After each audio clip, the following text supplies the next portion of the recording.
Picture this. You're setting the mood for a romantic evening, soft lighting, soothing music, and a warm, cozy space where you feel safe and relaxed. Now, what if I told you that the very same environment is also the perfect setting for labor and breastfeeding? And that's because oxytocin, the love hormone, thrives in spaces where we feel secure, calm, and connected. But when we think of childbirth, the setting often looks very different. A bright hospital lights, beeping machines, and a clinical atmosphere. So how do we transform a space for romance into a space that supports labor, birth, and breastfeeding? Well, today we're joined by Lynne Bluff, a leading childbirth educator and expert in empowering parents with knowledge and confidence for birth and beyond. So with years of experience guiding families through pregnancy and birth and early parenting, Lynne is here to share how we can create a room of oxytocin that works for love, labor, and feeding our babies. All right, Lynne. So, as a mum of two, I never realized how much our environment affects our oxytocin levels. And knowing that, it makes all sense that it affects everything from love, childbirth, breastfeeding, all is fed by this oxytocin. That was just most fascinating to find out. So welcome and let's get into this. This is so exciting. Yes, oxytocin is an amazing hormone, that is absolutely for sure. And it's lovely to be here to talk about oxytocin in the room of romance today. Absolutely. So let's start by explaining to our listeners, what is oxytocin? I mean, it's this supposedly a love hormone, and why does it matter? Why does it make a difference in our lives? It certainly is the love hormone, and we need oxytocin for love, we need oxytocin for romance, we need oxytocin for labor, we need oxytocin for breastfeeding. So it is really a vital hormone that we actually need to make sure we've got really good high levels of it in these situations, because it makes such a difference. Now, I mean, I've always heard about it as like a love hormone, right? When your oxytocin levels are high, and you meet somebody or you're having a romantic dinner together, whatever the case may be. But how does oxytocin affect your contractions and breastfeeding? I mean, that is so interesting. Yeah, it really is. And I think it all goes down that sometimes we don't realize just how intricately our body is made and interrelated. So what is going on around you affects what happens in your brain, affects these hormones, these neurotransmitters, because oxytocin is also called a neurotransmitter. And so it really is important that our environment, which is connected to our brain, which is connected to our hormones, all works together to actually give the correct output, whether it's the room of romance or whether it's the room for labor or whether it's the room for breastfeeding.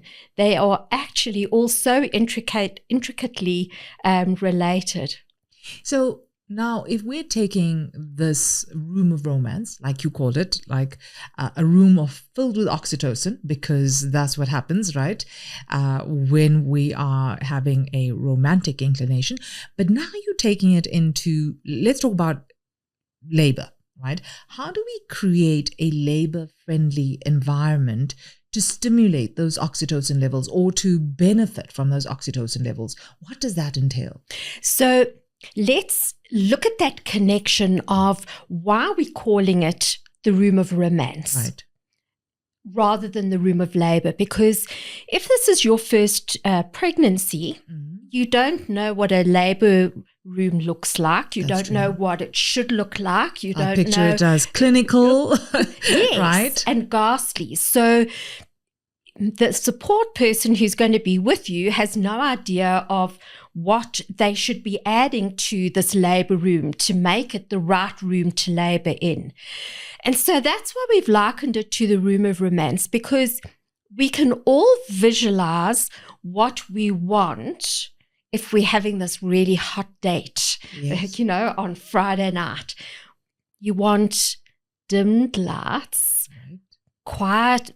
You want your own type of music, but quiet music, beautiful smells, something nice to drink, some nice food or snacks. A relaxing environment, right? Relaxing, calm, safe. Yes, safe. Yeah. And so we all can imagine what this room of romance is that we can put together for this hot date. So if we realize that actually all of those things are going to stimulate the release of oxytocin, so it's the room of romance equals the room of oxytocin. And when we go into labor, we want the room of oxytocin to labor in because it's important for your labor. So we know what the room of romance is, and so now we've just got to add it into the room where you're laboring. So we want quietness, we want good knowledge, we want love and a supportive person with you. You might want candles, beautiful smells, a diffuser, or, rose petals, something that is going to touch your smell sense in a really, really good way. And you want all the comfort measures. So you want some nice pillows that are going to be comfortable, support. So sensory items, right? I mean, touch, that brings in the feel thing. I mean, as you're going through all the elements, it's creating the smells again. Yes. The and sounds. You're talking about touch, massage. Maybe it's really romantic for some people to have a foot massage, maybe a back massage, a hand massage. And so again, in labor, it's going to all work together as well. So you want all of those same things. Now, but how do you physically take that and put it into a hospital labor room? I mean, is it possible? Is it allowed?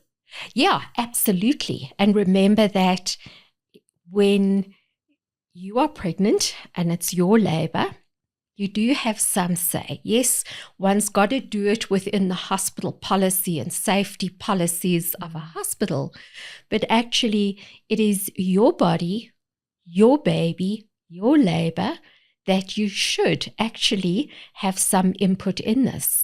And so you can say, actually, I don't want these bright lights shining into this room. Please dim the lights. Or can I have some of those fairy lights and then turn the lights off altogether? Can I please have my quiet music playing? Because actually what it's going to do is it's going to calm the staff down, not just you. That's true. And so it's going to be a better environment for everybody. So let's just take a step back, right? When we talk about oxytocin, does the environment stimulate oxytocin levels? Or is it the other way around where is it just because you're in a romantic situation that the oxytocin levels are high? And can we stimulate the oxytocin levels, I suppose? The way that one can actually have a look at it is that you want this calm, wonderful environment. So look at triggers that are going to trigger calm. Yes. Quietness, nice music, relaxation, massage, visualization, nice smells, something nice to drink, nice food. Those are all going to create calm. They're the triggers for calm. And stimulates the oxytocin levels. But does the oxytocin levels, are you saying then that the oxytocin levels are important for a successful birth, for a calmer birth? Yes. Let's liken it to the animal kingdom. Right. Okay, there you've got an impala, and this mommy impala she's in labor, she's about to have her little fawn. And a lion comes along. Yeah. She smells danger. She senses danger. Immediately you get a swap of hormones and says, hold on, labor, it's not safe. Actually, you need adrenaline to run away from that lion. Right. So the labor is gone, her adrenaline kicks in, she's able to run away from that lion. When it's a calm, peaceful environment again, she will go back into labor and have her little baby. Now, how important is having those oxytocin levels, creating the environment so we get those oxytocin levels growing, create that love hormone, and how does it impact on baby? Enormously. Because if we have a look at these triggers for calm, so you're now in a calm environment, that is going to decrease your stress levels, which are your adrenalines. Yes. Okay. It's going to increase everything that is positive, your oxytocin. When you're quiet and relaxed, your heart can work more efficiently, your muscles can work more efficiently, which is feeding exactly what happens in labor. You need these hormones, and oxytocin causes that uterus to contract. Okay, so you've got it having that effect as well on the muscles. And then when you're feeling calm and you're peaceful and you're relaxed, you've got the right hormones to actually continue on that calm cycle, to say, actually, I've got high oxytocin levels, I've got low adrenaline levels or your stress hormone levels, and I can actually continue in that calmness. Wow, it sounds so beautiful, and it makes so much sense. I mean, when I think back to when I gave birth, I wish I knew this kind of information. It was such a clinical environment, and all I wanted, you want to be in a happy space. You want your mood to be elevated because it's the most amazing moment in your life when you're giving birth, and having an environment like that would be just absolute chalk bliss. And cheese, absolutely, yeah. And that's what it's supposed to be like. But I think that one can understand generally where hospitals are coming from. They've got to make sure there's low infection transmission rates. And so if we make it clean and clinical, that's fine. If we put on bright lights, we can see what is going on. Instead of saying, actually, labor is a normal happening in a woman's life. Her body is working normally. It's not an at-risk situation where we've got to have bright lights and sirens going. And we're not having an emergency operation. No. It is a biological occurrence that absolutely we are all kitted out for as women, right? And so if one extends it even further, that actually, if you are a low-risk pregnancy, hospitals aren't actually the right place to birth, because you are then dealing in an environment that is expecting problems, and so you're more likely to have interventions within a hospital environment than whether you were actually giving birth or laboring at home, or even better in a midwife's unit where this is a normal happening, a normal environment. Yes, we're monitoring you and looking after you really, really nicely, but we're not expecting problems. We're not wanting to intervene. We are letting nature do what it does best. A woman's body has been made to birth. We need to trust in that. Now, how do we take this room of romance? We go for the birthing process. We spoke about that. But now if I am going to have my baby via a caesarean, how do we create that room of romance in that environment? The theatre again. Yeah. One can still say, actually, I would like people talking quietly. I would like the conversation to be around my birth, and not last week's hunting trip or, next week's overseas trip. But actually, let's keep the conversation to a minimum and make it about my family, my birth that is actually about to happen. And I can create my environment again with my music. I cannot say actually I want very dim lights, because the surgeon needs to be able to see what he is doing. But you can say, actually, as this baby comes out, can you move that bright light out of their eyes, just off as he's finished cutting and this baby is coming out. And so to further that environment and the oxytocin for mom and baby is that, please, can I have my baby as soon as possible, skin to skin? Because even in a cesarean. Even in a cesarean, I quite understand this is a baby at risk now. It's not a normal situation, but that baby can be quickly looked at, monitored, and given to the mom. And actually, the pediatrician can actually monitor that baby from a slight distance. You can see, oh, this baby is breathing nicely. No, it doesn't need to be suction. No, it doesn't need oxygen. Actually, skin to skin stabilizes that baby and does everything that is actually needed. It stabilizes its heart rate, its breathing, its glucose level, its temperature. So actually, there should be less need for the pediatrician to actually intervene and do anything for that baby if that baby is skin to skin with mother. And so along the same lines, for this mom who is just busy undergoing major abdominal surgery, so that's baby skin to skin actually enhances her healing stability, and her vital signs will all be much more stable by having that baby skin to skin with her. So it's a win-win for everybody. If people just let go and said, okay, this is okay to do. Let's watch this baby, monitor this baby, but at a bit of a distance, instead of actually in a crib, parted from a mom and in a strange environment where this baby is stressed, and all that baby stress hormones are being activated.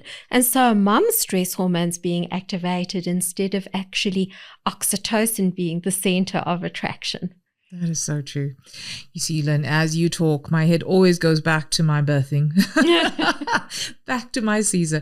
And, again, I think it's all about education, and for moms to understand what their rights are and what they can do and how to prepare themselves. Because very often as well, doctors tell us to be prepared for anything. You want to have a normal birth, and that's fine.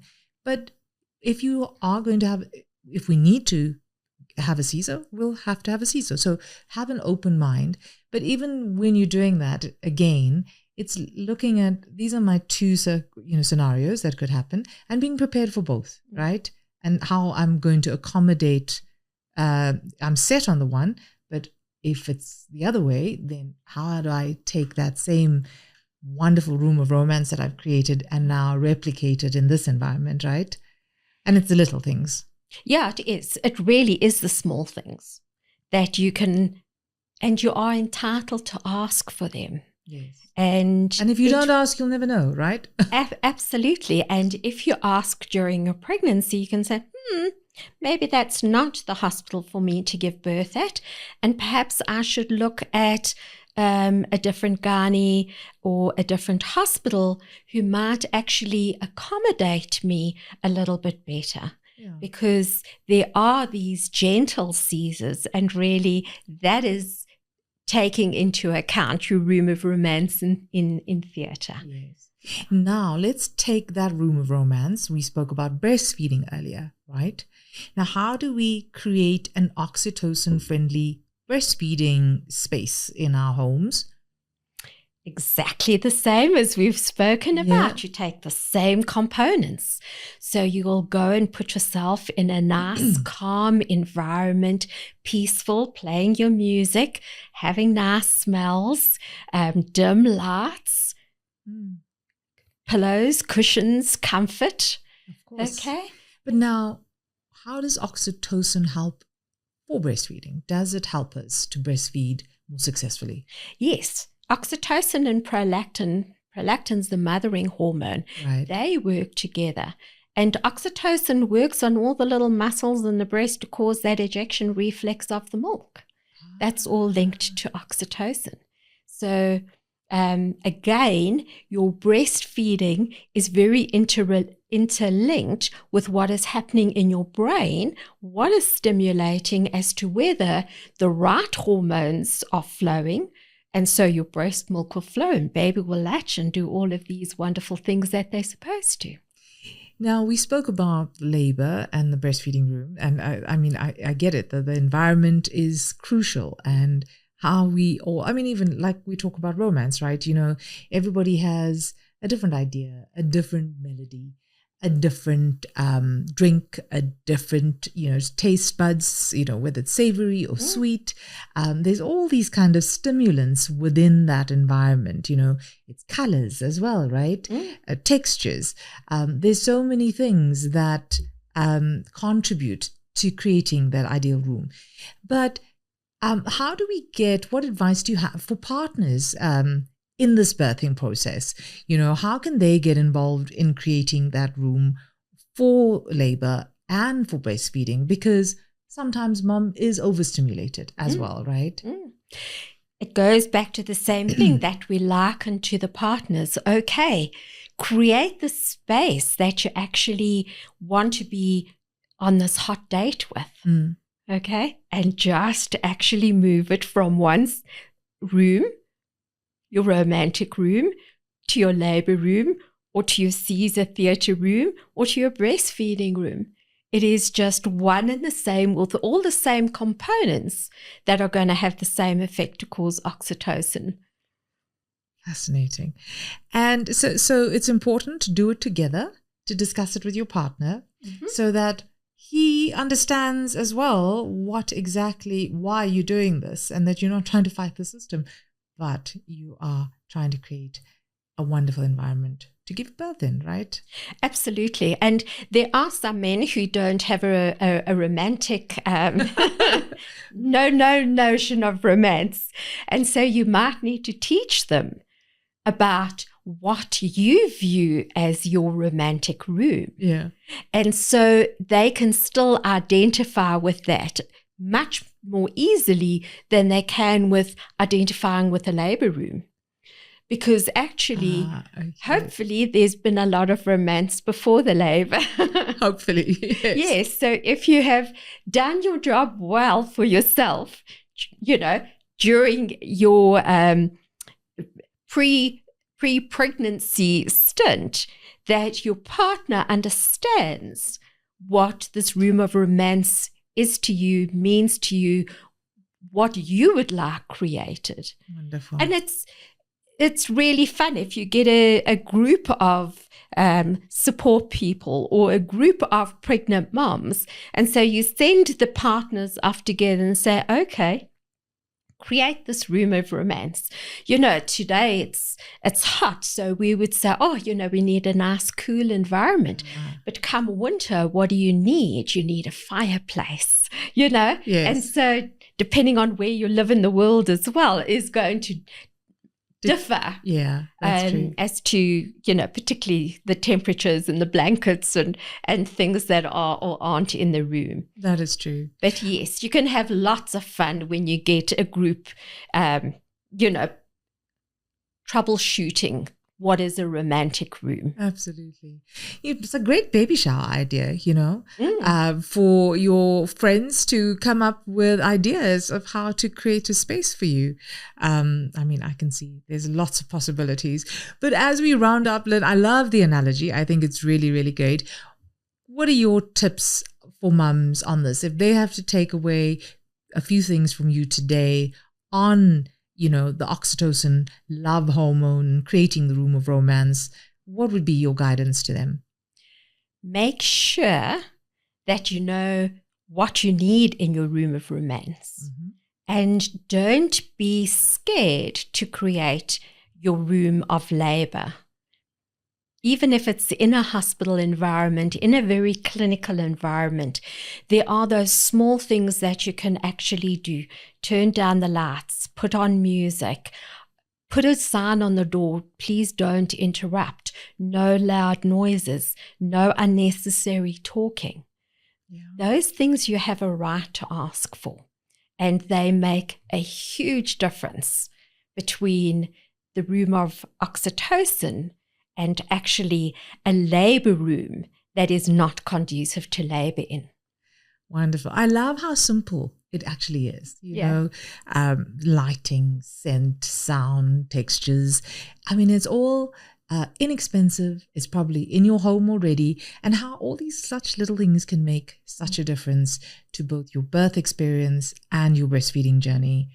So thank you so much for sharing that with us. I'm sure they're all going to love it and have great fun with this. Absolutely. And it is important to have fun with your room of romance, your room of oxytocin, and carry it through. Wonderful. Thanks so much for being with us today. It's always a pleasure. Absolutely, for me too. Now, that was incredibly inspiring. A big thank you to Lynne for sharing her wisdom and helping us see just how powerful our environment can be, whether it's for romance, labor, or those precious moments of breastfeeding. It's really incredible how simple changes like dimming the lights, playing soft music, or even just feeling safe and supported can make such a big difference. To all our parents listening, remember, you deserve to feel comfortable, empowered, and in control of your space, no matter where you birth or feed your baby. So if you enjoyed today's episode and found these insights helpful, please subscribe to our Lights Camera Baby channel. We want to keep bringing you expert guests, real conversations, and practical advice to make your parenting journey a little easier and a lot more informed. I'm your host, Progeny Patha, the mama of Mama Magic, and it's been an absolute joy sharing this time with you. Until next time, take care, trust your instincts, and enjoy creating your space where love and oxytocin can flow.